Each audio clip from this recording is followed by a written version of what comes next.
Remind me of your name again. Stephen. Stephen? Yeah? Okay.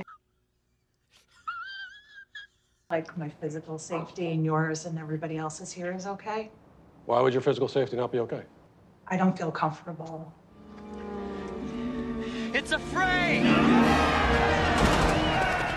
I would really appreciate it if you left so that the people who actually want to be here and deserve to be here can get what they need. I do want to be Can here. you please leave? I would like it if you left. Boy, that escalated quickly. If they know that I'm Matt Walsh, I'll always be an outsider. I need to go deeper undercover, a whole new identity.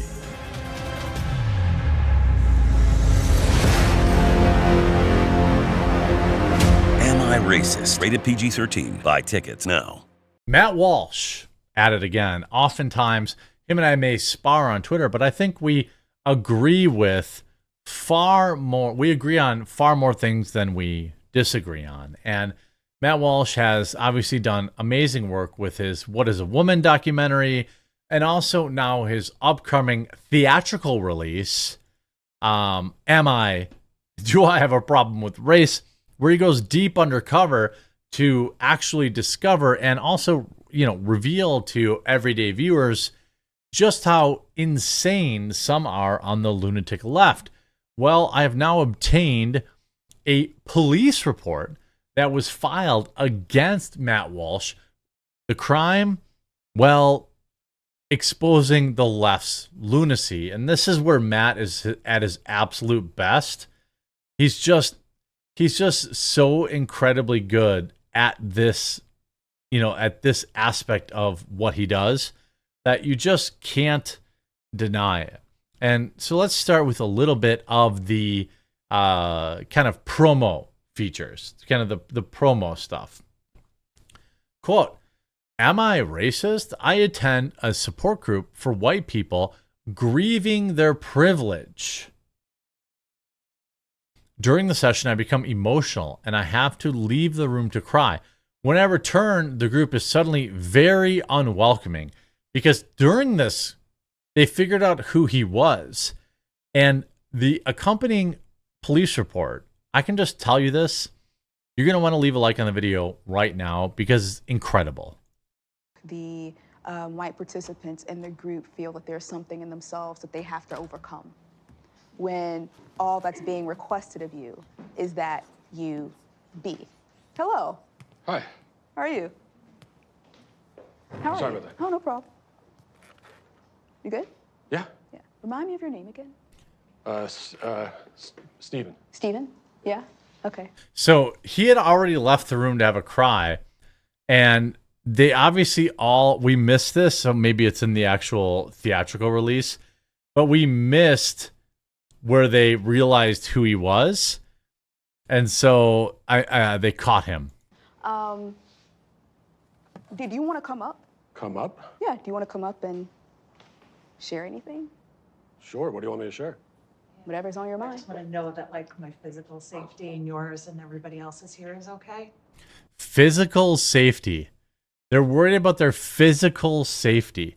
These people live in a world where ideas put their physical safety. This is they actually filed a police report, which we're going to look at now. There is nobody better at getting these weird appearing to be well-funded.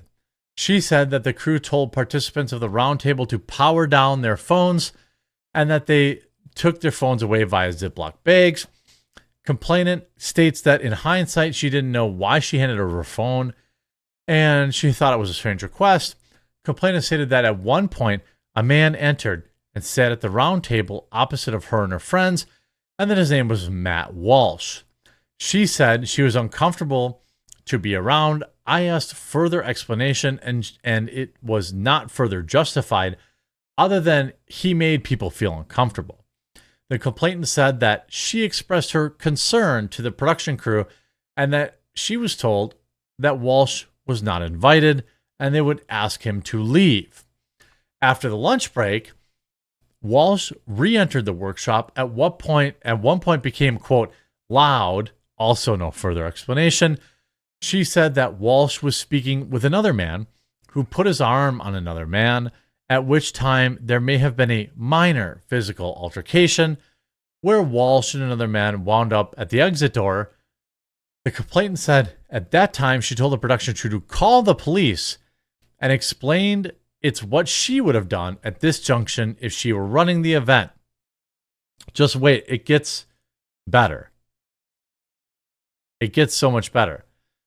She told, you can't see this part, but she even considered, along with the rabbi, ways that they could use a chair to break the window to escape. She said they were going to, Matt Walsh was there, and so they thought, what I need to do is use a chair that I'm sitting on and break the window to jump out the window to safety. She said she felt unsafe because her exit appeared to be blocked by members of the production crew and Walsh. She said that she felt the crew was reluctant to give her phone back, but they did give it back. She said when the phone was returned to her, she called the sheriff, and that 2 Ramapo officers responded, described Walsh as extreme, and that he had radical shows. She said that when she mentioned Walsh to the officers, one officer said that he was familiar and that he had a show. She told that was concerning. And when I explained there could be a number of reasons why that officer might know who Walsh is, the complainant did not believe that to be the case. So everyone's against them. It must be the same. You know, it must be the same. That you must be fans of him. If you've heard of him, you must be fans of him. One of these white liberals who literally went out of their way to attend a meeting to denounce their whiteness, I suppose is what it's called, or to apologize for their whiteness, considered throwing a chair through the window to escape Matt Walsh's ideas. She felt that the entire workshop was a setup and that she believes the production crew is actually Walsh's company. This is probably all true.